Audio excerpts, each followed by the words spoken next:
Alright. I want to re-review Once Upon a Townsville. I've already reviewed this episode. I felt rushed for time with that review.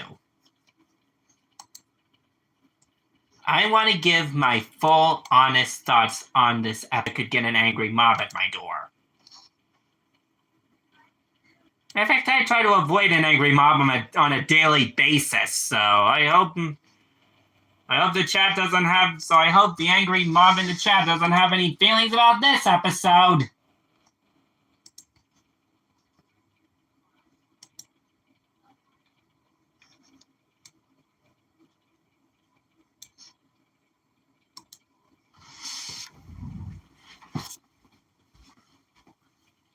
So I think I have to divide this review.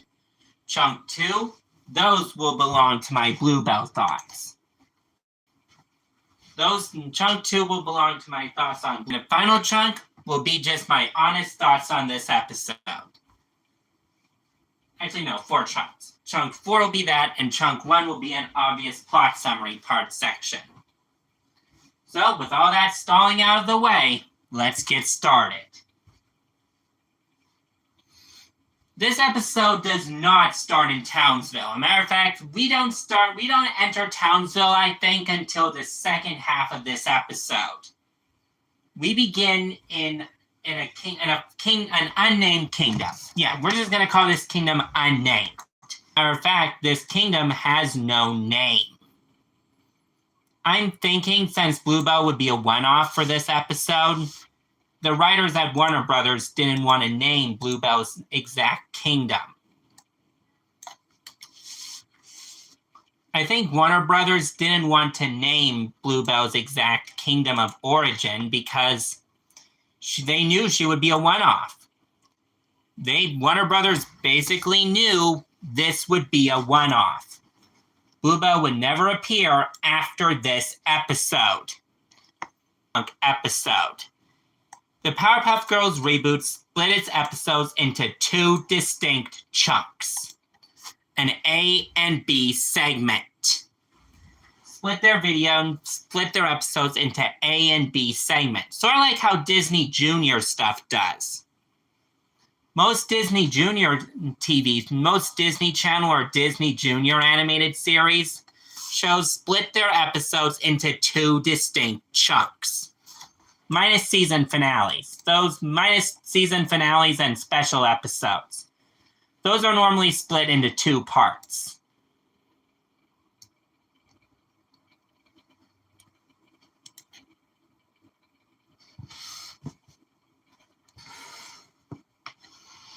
Now I gotta find something positive to say before this serves as a full-blown rant.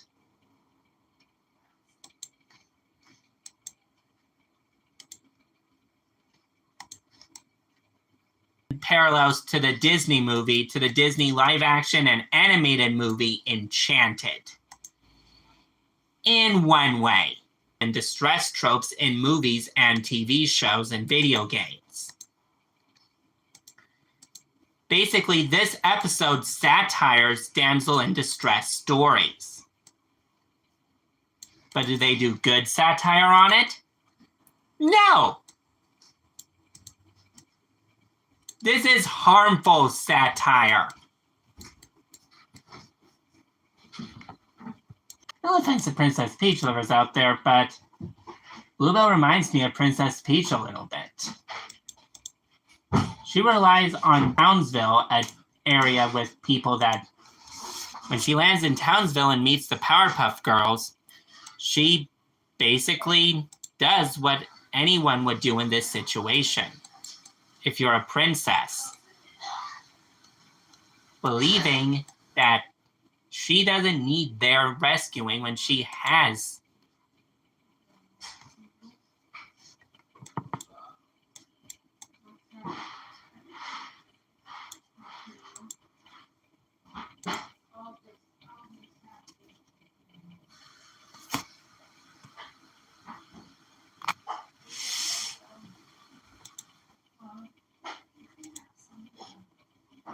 What?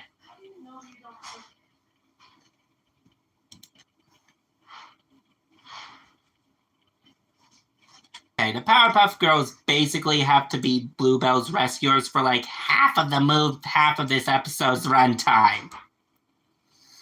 The helpless damsel as she thought. The helpless damsel as she thought. As they thought she was. She makes fun of them, calling them a lot of hurtful nicknames that even I can think are bad, but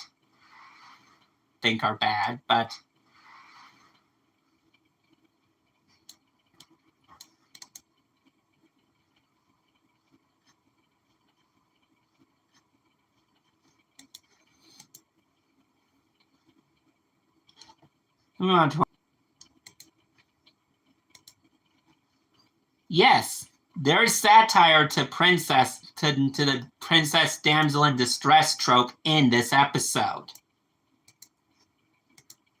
There's an archetype for this series. Think of a character that has appeared in different TV shows or movies as a princess and needs someone else. Now, this isn't Bluebell marking those people. No.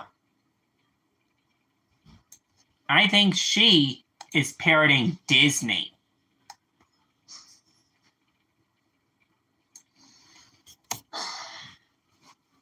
Topic, but this is for a good reason. Basically, Rachel Zegler didn't want her Snow White to be a damsel in distress, which I never saw Snow White as that. I never saw Snow White as a damsel in distress.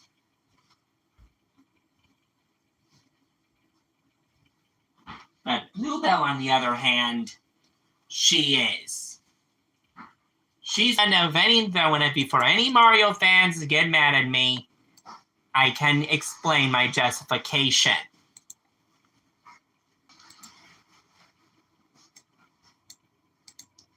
And she needs a prince to do her dirty work?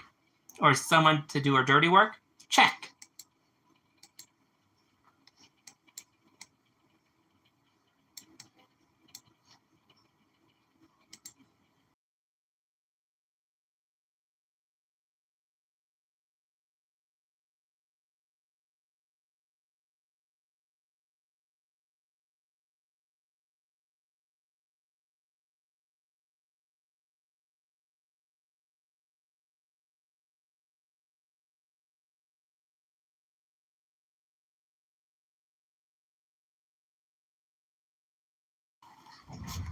And she does some pretty dangerous stuff to get a prince's attention, like nearly dropping in a volcano?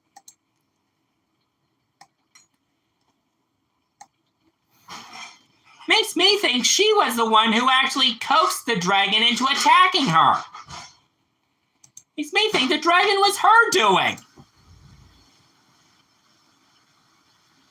That the dragon wasn't even after her. And here's where my biggest gripe comes into play. Line of defense.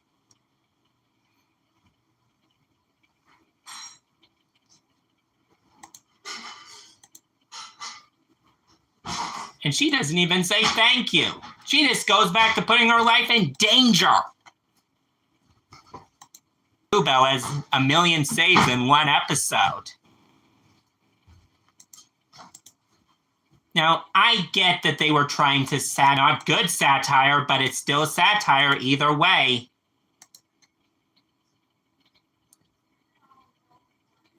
It is offensive satire.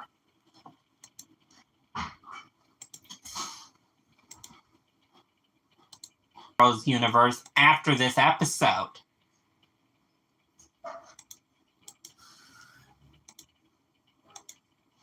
House to want a princess removed. You see, Disney is the cornerstone of princesses.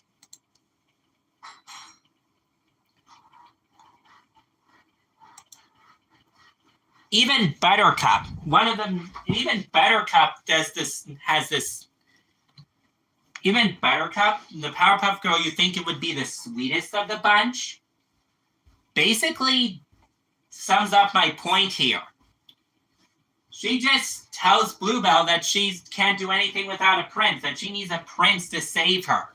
Basically, that's what Buttercup's saying in her mind, but she wants to say something else, but she doesn't want to offend the princess that's standing right there.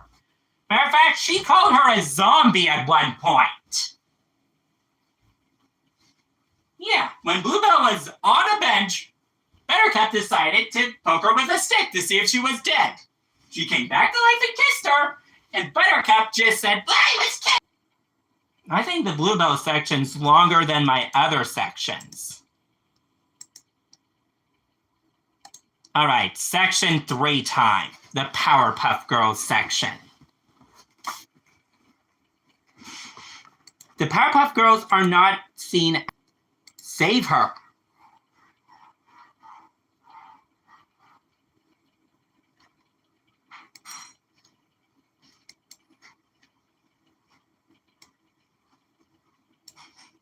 It only takes Bluebell, after being fed up with being rescued, that she goes back for the dragon. I wonder how badly that'll turn out.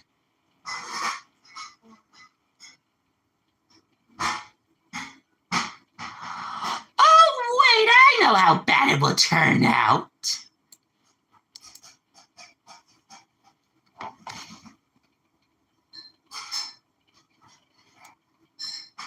I sat through this entire episode once.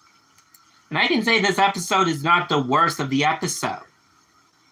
Matter of fact, this isn't the worst episode of the entire Powerpuff Girls reboot. That belongs to another 2-segment episode.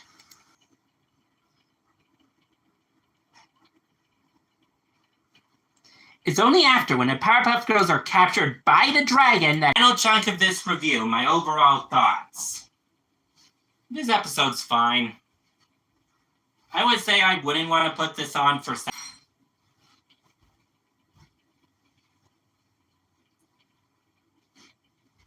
But this episode has its moments when it satires other things.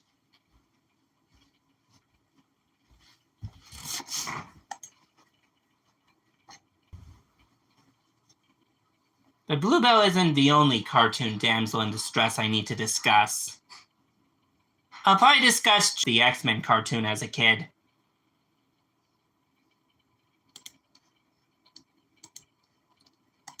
But that's a review time. We'll see you guys next time.